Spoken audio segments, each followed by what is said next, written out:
Hello team, welcome to another ATP Geopolitics video with myself, Jonathan MS Pearce. This is a Ukraine war news update, the first part thereof for the 20th of November 2025. We're going to be talking about still some of the outcomes from the huge strike 2 nights ago on Ternopil, as well as I will mention the forced peace deal that the Americans and Russians have come up with. I'm only going to mention that at the end, but actually I'm going to do a separate video on that. We're going to be talking about burning trains and fake claims of HIMARS being destroyed, as I mentioned yesterday. So anyway, let's get into it. Before we do so, though, please remember to like, subscribe, and share. That makes a difference. Really appreciated. Thanks to all those who have already done so. Okay, let's go. The Ukrainian general staff figures for the Russian losses for the day before are as follows. All the caveats to these numbers are linked in the description below. 890 personnel lost. That is below 1,000, obviously. And where we've seen it over the last day or so, a couple of days, it was considerably above 1,000 for most of the previous week. But we've seen it drop down again. Don't know if that's weather related or not. One single tank and 2 AFVs, armored fighting vehicles or armored combat vehicles, 19 artillery systems below where we have seen it, but still a fairly decent number there. And then we have 68 vehicles and fuel tanks and 1 piece of special equipment. So not huge numbers right across the board there for the losses for yesterday. Going to go to personnel issues. This is another anecdote, admittedly. This is clipped from a much longer video that has quite a large number of dead bodies in. So Tim White didn't want to show that. He said, I'm posting a clip here of a 4-minute video filmed by a Russian soldier. He sounds pretty old, thoroughly depressed, and his commentary reveals, quote, "We just walk over corpses. 3 battalions already killed, and now we follow." There are indeed bodies in the whole clip. I blurred one in this clip, says Tim White. So that's just a bit of an anecdote concerning the sheer number of losses that, in this case, the Russians are taking. Another 1,000 bodies have been repatriated by Russia to Ukraine. The reason that there are always far more Ukrainian than Russian bodies exchanged is simply because of the advances made by Russia. Both sides struggle to recover the fallen in the grey zone.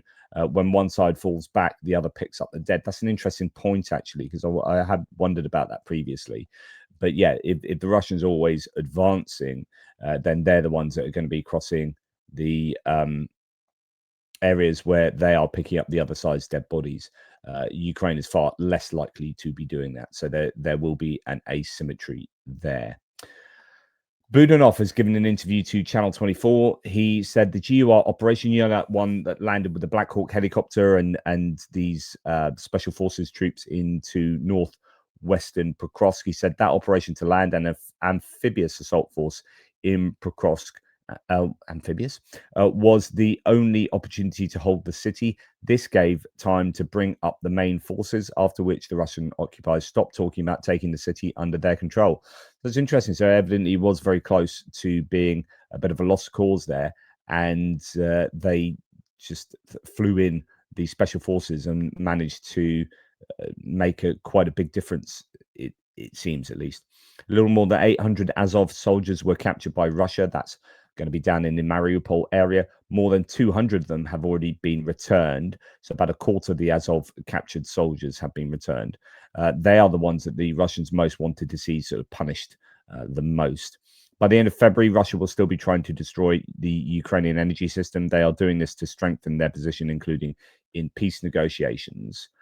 We have a loss list of the Ukrainian versus Russian losses. Far more Ukrainian losses today, signifying possibly that the Ukrainians are attacking more, but also that they use more military equipment. The Russians use a lot more, and we see that in video after video. They do use a lot more motorcycles, SUVs, buggies, quads, stuff like that, and that will show up as skewing the stats potentially. So even though the Ukrainians have more on this particular list than the Russians do, it could be because Oryx here does not count most of the vehicles that the Russians use most commonly. Anyway, that aside, the Ukrainians have 46 vehicles lost here. The Russians have 28. Ukrainians have 3 tanks here, and then you're down to a lot of mobility vehicles going from BTRs, M113s, French VAB, American Striker, a couple of those destroyed. The Swedish provided Bandvan BVS-10, that's the articulated one. The Swedish infantry fighting vehicle, the PBV 302. Then you've got German provided MRAPs, the FFGs, American Max Pros, Turkish Kirpi, Canadian Rochelle Senator MRAP, 3 of those destroyed. Novator from Ukraine, 8 Humvees from the US. Oncilla, is that from Spain? I can't remember actually.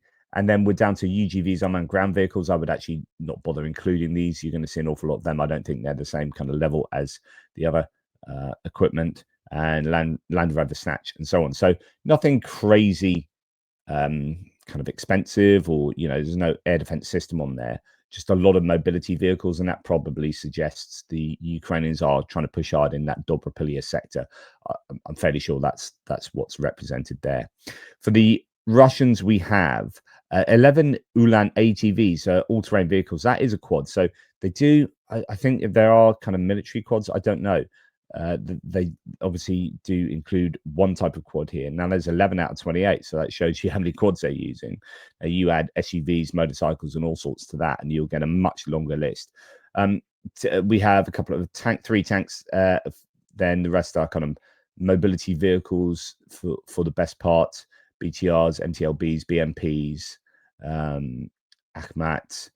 BMP Perm, which is an arm of recovery vehicle, if I remember correctly, and then a couple of trucks at the end in those ATVs. So it doesn't tell us too much, but there are the 2 lists. Now, yesterday I showed you that AMK Mapping, who I say is a source that maybe started off the war being pro-Ukrainian, but definitely seems pro-Russian now,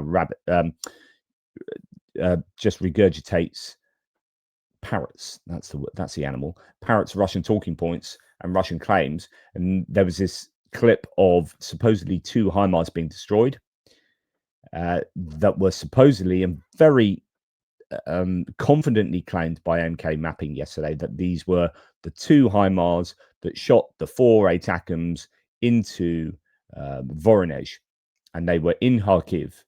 Very confident. I said, 1, don't be so confident. Have some epistemic humility. Be a bit humble with your claims about what you know.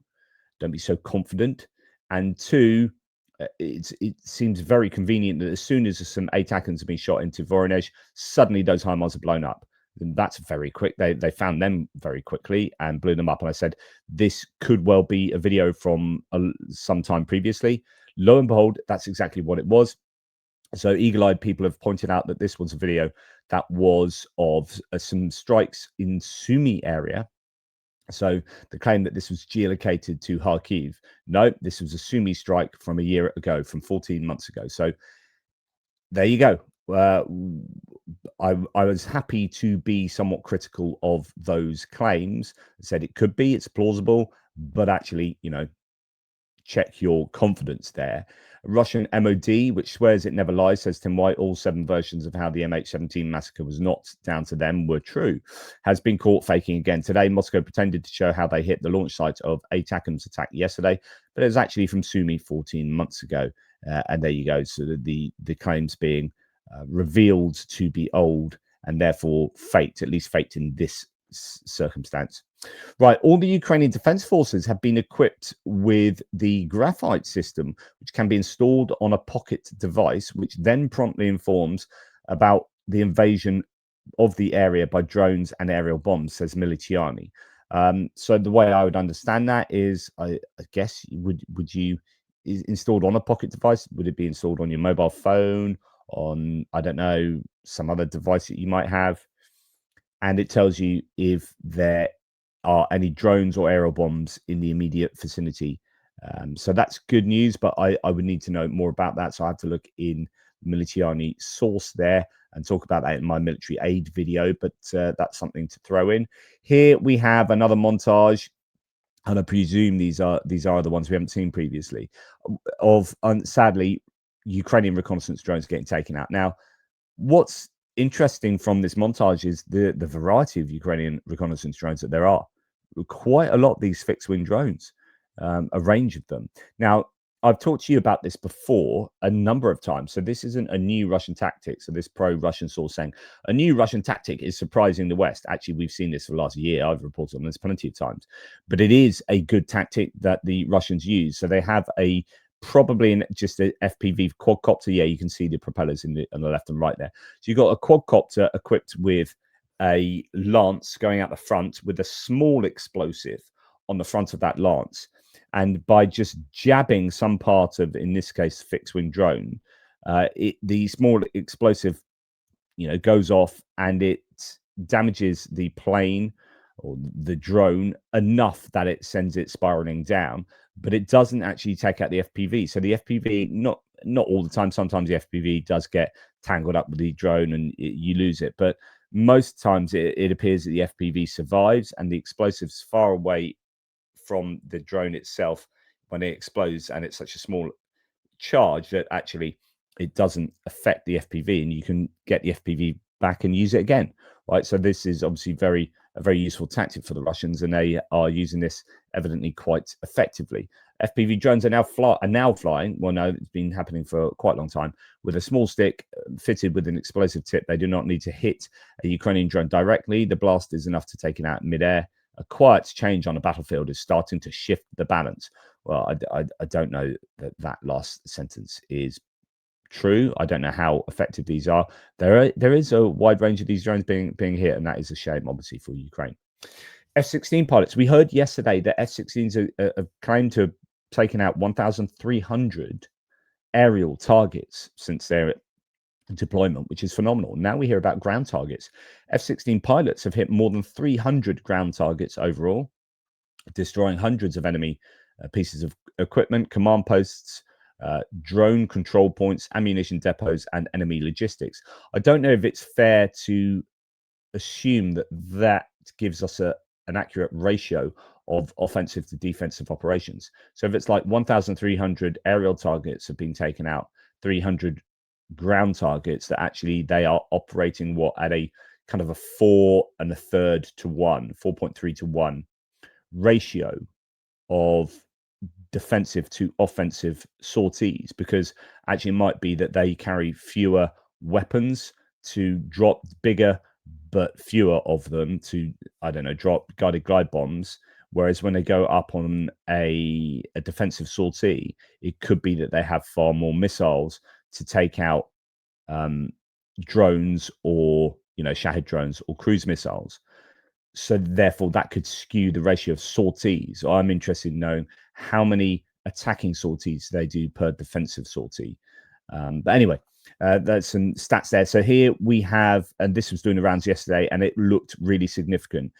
This was, the initial video coming from Perm, where it looked like, don't really know, but it was probably Sabotage, has taken out a railway, taken out a train, or certainly a bunch of fuel tank carriages. And I don't know, it looks like there's a carriage that's off the rail there down the embankment. So I don't know if this is a train that's been derailed and then set alight, or who knows what the exact details are, but pretty incredible footage that was coming from this. So more footage coming out of Perm region, said no reports yesterday, showing gas tankers on fire. The scale of the blaze is growing and local services are struggling to contain it. And indeed, the aftermath here, a sudden blaze on a railway line in Perm Krai destroyed an entire train of fuel tankers. Advisor to the former Mariupol mayor, Petro Andriushenko, reports that the 9 tank cars went up in flames, with Russian sources already calling it a sabotage attack on the rail network. That's good news there. Then we have a fire yesterday, hashtag Russia on fire, another fire in Moscow as well, worthy of note. 400 guests and employees at the Radisson Blu Olympic Hotel in the Russian capital had to evacuate the building. So there was another fire in the center of Moscow, or in Moscow. Who knows what happened there, but there are, I think, an anomalous number of fires that take place in Russia. on a consistent basis. Right, now we're going to distance strikes. And last night, the Russians sent in a fairly typical number of drones, 136 of them, 106 getting intercepted, leaving 30 to find their mark. That is typically a substantial number of drones. 30 drones a night, like I keep saying, times 30, that's 900 drones a month. A completely unsustainable amount of explosives being thrown into Ukraine every week, every month. Ukraine faced an overnight attack. 136 drones, air defense, electronic warfare units, and mobile groups shot down or suppressed 106 of them. Shaheds, Gerberus, and other types of drones. 29 drones hit 16 locations. I don't know how that maths is done. It's a missing drone. Then maybe one was still in the air, actually, with debris falling on 3 more. Now, I don't have really any detail about what happened last night. Very little detail for both sides. So actually, we're going to be looking mainly at what had happened 2 nights ago. But anyway, Wild Hornet's a drone manufacturer here who make one of the main interceptor drones. The one, I think they were the first to come up with this design form that you see there, that now we see is the kind of benchmark for most interceptor drones. We're challenging, says Wild Hornet's fighters, to beat the record set by a warrior from the 1020th Regiment, known by the call sign Miguel, who intercepted 24 in a single night. So imagine how many drones they have at their fingertips in order to throw up in the air. It's intercepting 24, I presume, Shahed Gerber drones, as opposed to anything sort of smaller or reconnaissance drones. But anyway, 24 in a single night. Absolutely incredible. And that's how important these interceptor drones are becoming. Now we turn to Ternopil, which was scene of some horrible, horrible carnage yesterday, and still is. The death toll there rose to 25. I don't know if that's a final. Probably isn't. It's probably more now. They're still searching through rubble there. 3 of them were children. 73 more people, including 15 children, were injured. Russia did this, says Anton Gerashenko. Ukraine mourns the loss of innocent lives daily. Today is especially hard.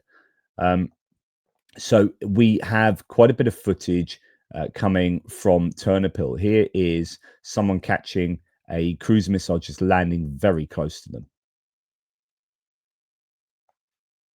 And as you can see there, that's how close that landed. I'm not going to play the explosion sound because that's often what gets me restricted, but you can see how close this cruise missile, how quickly they come in their terminal phase, and bang. And also that doesn't look like a military target. So Ternopil was hammered. I mean, it could be military industrial, but that looks like residential area to me. Yeah. And that lands what?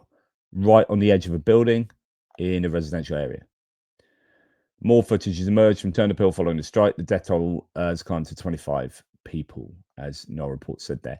Then we have this. This was, I almost shared with, almost did breaking news of some of these videos just straight after, because it just missed out on my hits and losses yesterday, but I didn't. But nonetheless, here is a claim. Some would claim 9, but I think it's 7 because 9 would have been not in accordance with the general staff figures.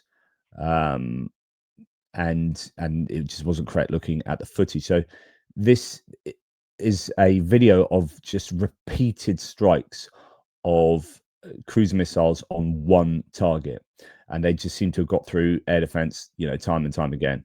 Found that hole.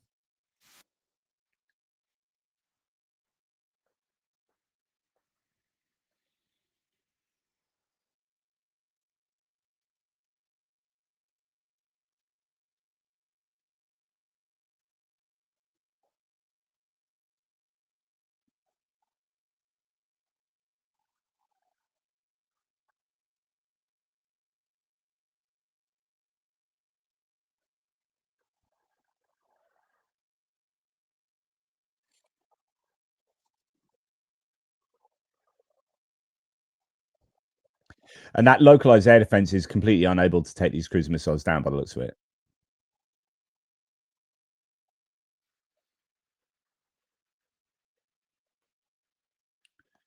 Now, I'm turning the sound off now. Assume this is probably a genuine military industrial complex or straight up military target, where they have just thrown missile after missile into that site. And imagine that's, you know, making ballistic missiles, making flamingo missiles, whatever it is, you know, that's going to set them back there in Ternopil. I mean, I have no idea what that is, but you know, this is what happens every so often. Is Russia will have a great success. I can't even say that this is a great success, but assuming that they have, you know, that those 7 cruise missiles have found their mark, then you know that's going to set whatever it is that operates there really back, and that could be why we were expecting to see cruise and ballistic missiles in much greater scale earlier on, just a couple of months ago probably, and then it's all been put back because the Russians do have success with their strikes. They also have success in just being complete bastards and hitting residential areas. The search and rescue have been continuing for a full day in Ternopil after a Russian strike on a high rise. 22 people remain missing. 26 people confirmed dead. So it's gone up 1, including 3 children. Over 230 rescuers from 9 regions are working. Some areas searched manually due to heavy damage. Really considerable damage done in Ternopil, and that one particular building are looking hellish there as they are still continuing to look for people. 26 have died. You can imagine that those 22 missing people are going to be added onto that 26 if you think the worst. Horrific footage coming out of Ternopil after the Russian strike on 19th of November. The National Police have released the first videos from the scene showing the scale of the destruction. The attack killed 26, including 3 children, 93 wounded. 20 odd people are still missing. So there you can see some of the footage, some of the chaos that took place as soon as the missiles hit. I'm going to make that a little bit bigger. I'm not going to play the sound because it's mainly music, but you can imagine the chaos, people covered in dust. These are the, you know, people who are the least affected, I guess, of the people who were affected. But underneath the rubble at the top of these buildings, there will be those who have sadly passed away. And speaking of which, Russians murdered this entire family in Ternopil 2 nights ago. So a mother and father and 2 young children are now no more. We must remember the human cost of this activity taking place every single night.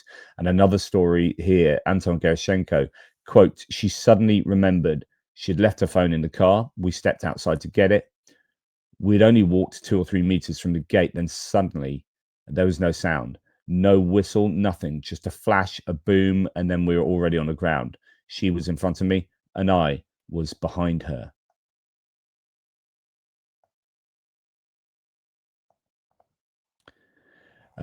So when I started shouting, Karina, she couldn't answer me. I called over to her because I couldn't stand on my leg. I realized that my child was most likely gone.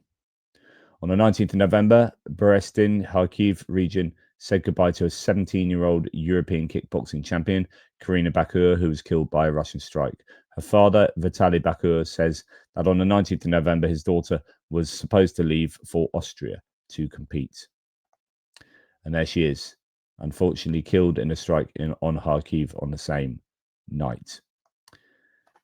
Incredibly sad stories are unfortunately commonplace every day. More and more people are murdered by the Russians. Better news here: the parrot is not a dead parrot. It is not pining for the fjords. So although there's not a human outcome,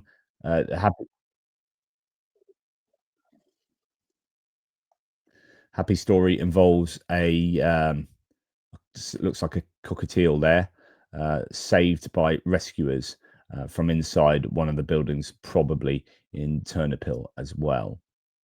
Now, the International Atomic Energy Agency, says overnight Russian strikes forced 4 of 9 operating reactors across Ukraine to reduce output after losing high voltage connections at Khmelnytsky, Rivne, and South Ukraine. Now, I know Bertold the other day said, I think you'll find actually nuclear reactors, nuclear power stations cannot reduce output.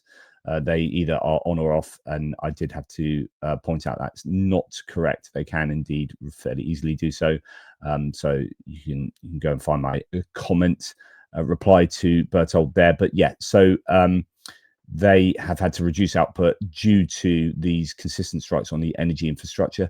Deliberate Russian nuclear terror, says Noel reports.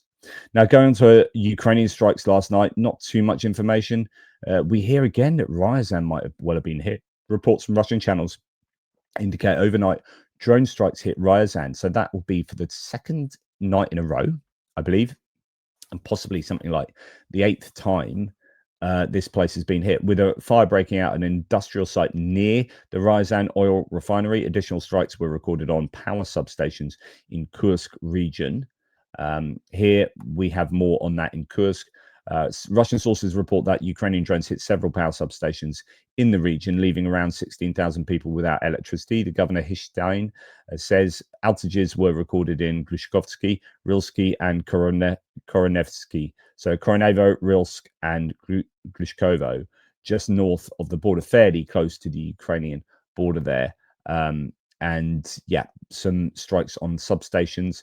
Not unusual for the Ukrainians to do that at the moment. And in the Moscow region, not sure what the cause of this is, but Elektrugly, the boiler room exploded. So this looks at another power station in the Moscow region, but I don't know what the cause of this was, although the Ukrainians have been throwing drones into the Moscow region of late. So who knows? That was released. These photos were released yesterday, so I don't know what caused that. And then the ATACMS claim, the Russians claim, some Russians claim that they shot all the ATACMS down, and then it was understood that actually what was shown as missile debris were the boosters for the cluster munition variant of the ATACMS, and the puffs of smoke in the air were likely where the booster is ejected, and in fact wasn't air defense. And there are claims that the Ukrainian usage of the ATACMS was entirely successful. None of them were shot down. So you can take your pick as to what the most plausible outcome was. But here it sounds like cluster munitions are going off.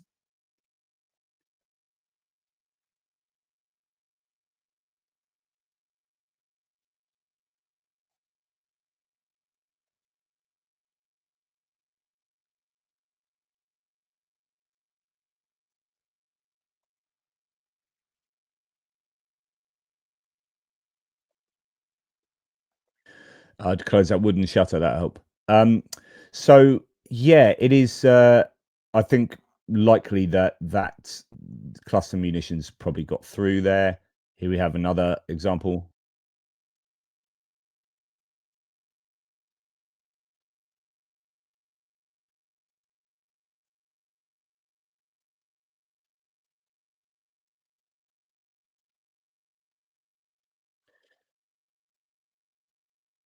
And it's with the previous video, the air alarms started going off after the initial hit, so it looks like there wasn't really much, uh, of a preview for the missiles. They weren't suitably warned, and it's a bit post hoc. But footage of cluster munitions deploying midair over the Baltimore military airbase in Voronezh, suggesting a successful detonation sequence during the ATACMS strike the other day, says no report. So yeah, some more information, I think, to give us justification in thinking the Russian air defense didn't work, that those puffs in the sky weren't air defense, but were the boosters being ejected, and that cluster munitions were used there. But there's no battle damage assessment. Nothing has come out in terms of further information on those strikes. Now, German and Romanian fighter jets were scrambled to intercept Russian drones that had entered Romanian territory. The claim this is from yesterday, so 2 nights ago. A Russian drone was intercepted on the night of November the 18th into 19th when Romanian air defense forces detected it entering the country's airspace. It's interesting. So they have intercepted, German and Romanian fighter jets have intercepted Russian drones in Romanian airspace there. Or a drone. Okay, moving on to other bits and pieces. So not a crazy amount of information coming out from strikes from either side last night.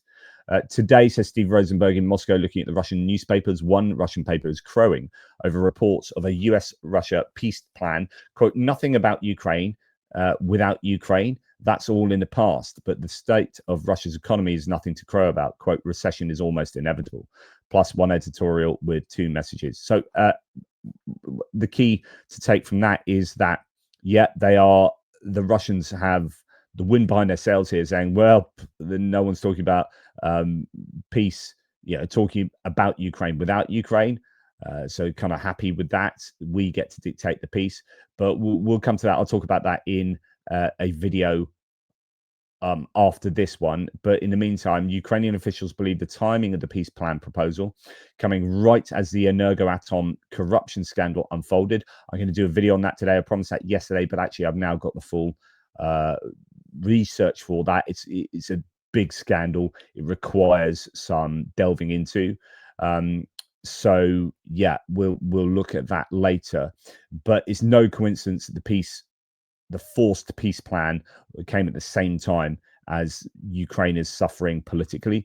NBC News reports that they see it as Russia trying to exploit what it hopes is a moment of weakened Ukrainian leadership. And that sounds pretty plausible to me. Now, Kaja Kallas from the EU has responded saying Ukraine and European states must be involved in shaping any plan to end the war.